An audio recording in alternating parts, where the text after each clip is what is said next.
여러분, 성장률이 0%대다. 그래서 스태그플레이션의 공포가 왔다. 이 말이 사실일까요?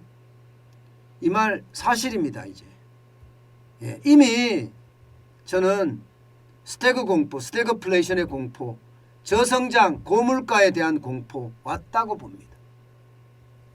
여러분, 이 지표 한번 보세요. 2022년 1분기 경제 성장률입니다. 0.7% 성장하는 데 그쳤습니다. 물론 정부는 또 이걸 가지고 엄청 자랑을 해요. 예상보다 많이 성장했다. 이거 예상보다 많이 성장했다. 예상보다 많이 성장했다면서 쉽게 말하면 자화자찬을 일삼고 있습니다. 그런데 여러분, 이게 자화자찬을 일삼을 문제가 아니에요. 0.7%라는 것은 올해 정부가 목표치로 생각하는 3.1%를 못 갈 수도 있다는 지표가 될 수도 있고요. 왜냐하면요, 지금 중국의 어떤 위험성, 그리고 금리 인상의 위험성, 이게 지금 반영이 안 된 수치입니다. 이게 반영이 되면 성장률은 더 떨어질 수밖에 없을 거예요. 더 떨어질 수밖에. 그러니까 0.7%는요, 이게 많이 성장한 게 아니라는 뜻이지요. 지난번에 말입니다. 소비자 물가지수 발표가 됐잖아요. 3월에. 소비자 물가지수가 3월에 4.1%입니다. 2월에 3.7%고요. 1월에는 3.6%입니다. 그러면 성장은 0.7% 1분기에밖에 못 됐는데 1분기에 물가는요. 이거를 세 개를 다 더해서 가중평균을 내면 얼마나 나올까요? 3.7%는 나오겠죠. 3.8%까지 나오겠네요. 그러면 0.7% 성장에 물가는 3.8%가 올라갔어요.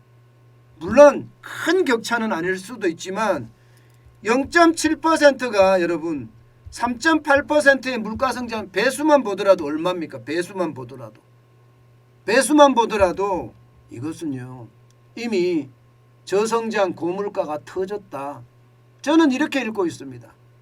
저성장 고물가가. 여러분, 저성장 고물가가 되면 여러분에게 또 저에게 충격이 어마어마하게 옵니다. 왜냐고요? 일자리는 점점 없어져요. 일자리는. 물가는 계속 올라가요. 그러면 소비할 여력이 그만큼 떨어지고요. 소비할 여력이 떨어지면 이게 악순환의 고리의 시작이 됩니다. 악순환의 고리의 시작.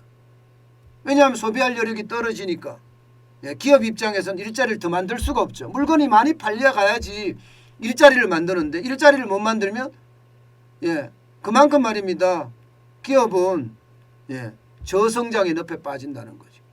그런데 저성장의 늪에 빠지면 기업 입장에서는 지금 원자재 가격은 계속 오르거든요. 원자재 가격은 계속 오르죠. 여기다가 임금 인플레이션도 심해지고 있습니다. 아마 올 하반기까지도 안 갈 겁니다. 윤석열 대통령 당선인이 취임을 하면 그때부터 노조 난리 날 겁니다. 아마. 저는 노조 파업이 또 말입니다. 광화문 광장을 막 피켓을 들고 다니고 이게 평양인지 서울인지 모르는 그런 최악의 상황, 저는 올 수 있다고 봅니다. 저는 올 수 있다고. 그렇게 됐을 때 여러분, 시장의 위험은 굉장히 커질 거예요.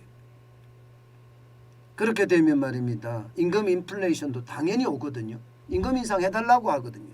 그러면 임금 인상을 해달라고 하는 임금 인플레이션까지 같이 겹치면요, 이제 성장률은 점점 떨어질 수밖에 없어요. 0.7인데 더 떨어질 수밖에 없고 물가는 더 올라갈 수밖에 없어요. 안 그래도 성장률이 그렇게 넉넉하지가 않아요. 우리나라는요. 문재인 정부가 경제를 완전히 무시하는 바람에 이게 성장률이 진짜 어렵습니다.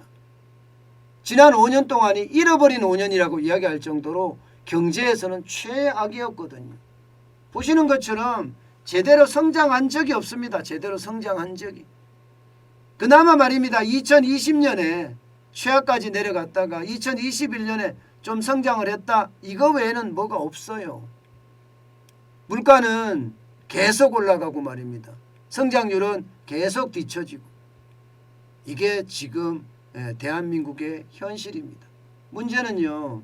여러분 보시다시피 기업이 투자를 안 해요. 이게 저는 충격이라고 보거든요. 설비 투자가 마이너스 4%까지 떨어졌어요.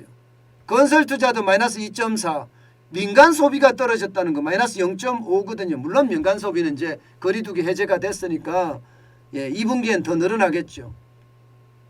게다가 말입니다. 정부 소비가 제로예요. 정부 소비가. 여러분 어떻게 느끼세요? 정부가 시장에 개입할 돈이 없다 이렇게도 느껴지시죠? 재고는 늘어났고요.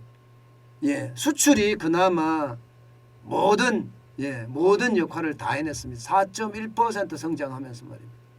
근데 문제는 여러분 1분기가 0.7% 성장하는데 그쳤으면 이게 앞으로 뭔가 좋아질 기미가 있어야 되잖아요. 없어요. 저도 진짜 불행한 이야기인데 저도 우리 경제가 잘 되면서 좋겠습니다. 그런데 지표상 없습니다. 왜냐하면요. 지금 수출은 여기까지예요. 여기까지.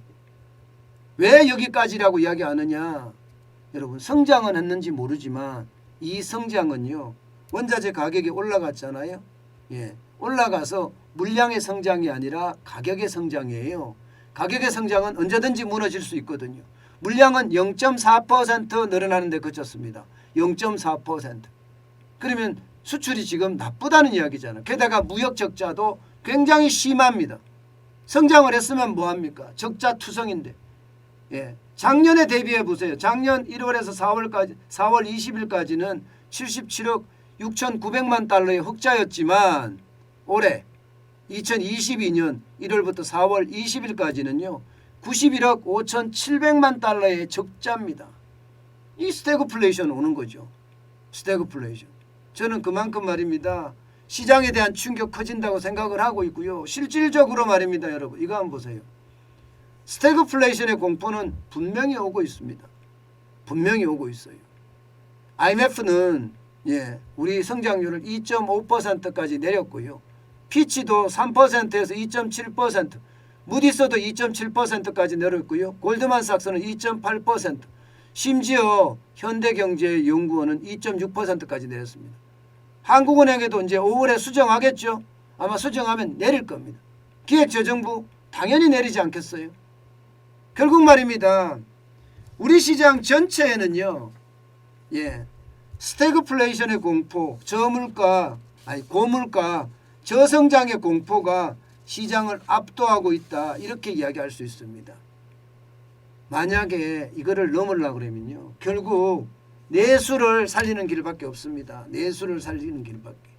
내수 외에 다른 방법이 있을 거냐? 수출은 쉽지 않습니다. 수출은 계속 적자가 나니 결국은 내수인데 내수 중에서 말입니다.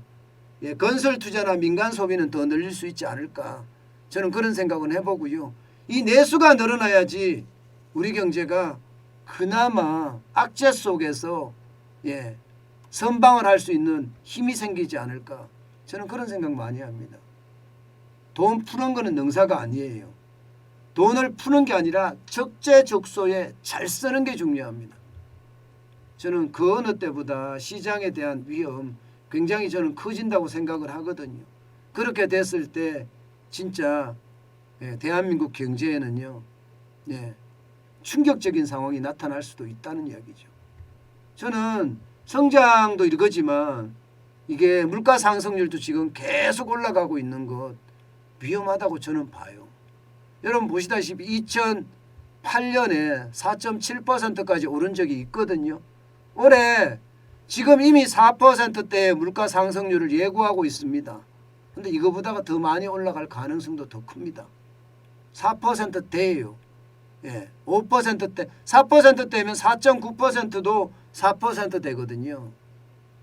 그만큼 시장의 위험 커진다 이렇게 보면 저는 틀림이 없다고 생각을 해요. 전 그래서 위험 수준이 점점 가까워오고 있는 것 아닌가 그런 생각을 해봅니다.